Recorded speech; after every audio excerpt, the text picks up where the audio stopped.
पोत्रा परिसरात बिबट्याच्या हल्ल्यात 2 शेळ्या दगावल्या. शेतकरी शेतमजुरांनी दक्ष राहण्याचं वन विभागाचं आवाहन. कळमनुरी तालुक्यातील पोत्रा तेलंगवाडी परिसरात बिबट्याच्या हल्ल्यात 2 शेळ्या दगावल्याची घटना शुक्रवार दिनांक 12 सकाळी निदर्शनास आली आहे. वन विभागाच्या पथकाने तातडीने घटनास्थळी धाव घेऊन पाहणी केली असून परिसरातील शेतकरी व शेतमजुरांनी काळजी घेण्याचं आवाहन वन विभागाने केलं आहे. कळमनुरी तालुक्यातील पोत्रा तेलंगवाडी शिवारात काशीराम मोदे यांचे शेत आहे. त्यांच्या शेतातील आखाड्यावर शेळ्या बांधून ठेवण्यात आल्या होत्या. रात्रीच्या वेळी काशीराम हे घरी गेले होते. रात्रीच्या सुमारास बिबट्याने आखाड्यावर येऊन 2 शेळ्यांचा फाडशा पाडला. आज सकाळी काशीराम हे शेतात गेले असताना त्यांना शेतातील 2 शेळ्या मृत अवस्थेत दिसून आल्या. सदर शेळ्या बिबट्यानेच खाल्ल्याची चर्चा सुरू झाली.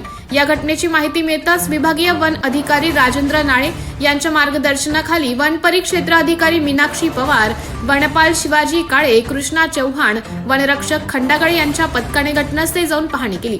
घटनास्थळावर बिबट्याच्या पायाचे ठसे आढळून आले नसले तरी शेळ्यांच्या मानेवर झालेल्या हल्ल्यामुळे हा बिबट्याचाच असल्याचा निष्कर्ष काढण्यात आला आहे. तसेच पशुवैद्यकीय अधिकाऱ्यांच्या पथकाला पाचारण करून मृत शेळ्यांचं शवविच्छेदन करण्यात आले आहे.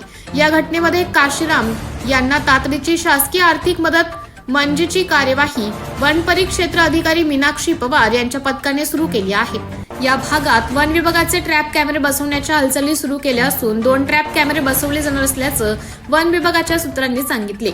वन व वन्यजीवनाच्या संदर्भात संरक्षण, वन गुन्हा किंवा संघर्षाची स्थिती निदर्शनास आल्यास तात्काळ हॅलो फॉरेस्ट 1926 या हेल्पलाईनवर संपर्क साधण्यात करण्यात आले आहे. सदर क्षेत्रात बिबट्या असल्याची खात्री वन विभागाने केली असून शेतकरी शेतमजुरांनी काळजी घ्यावी. शेतात रात्री पहाटे एकट्याने जाणे टाळावे. शेतात जाणे आवश्यक असल्यास गटाने जावे. तसेच गावात व आखाड्यावर घराच्या बाहेर झोपणे टाळण्याचं आवाहन वन विभागाने केले आहे. एन मराठी न्यूज करिता उपसंपादक आनंद कुमार पंडित.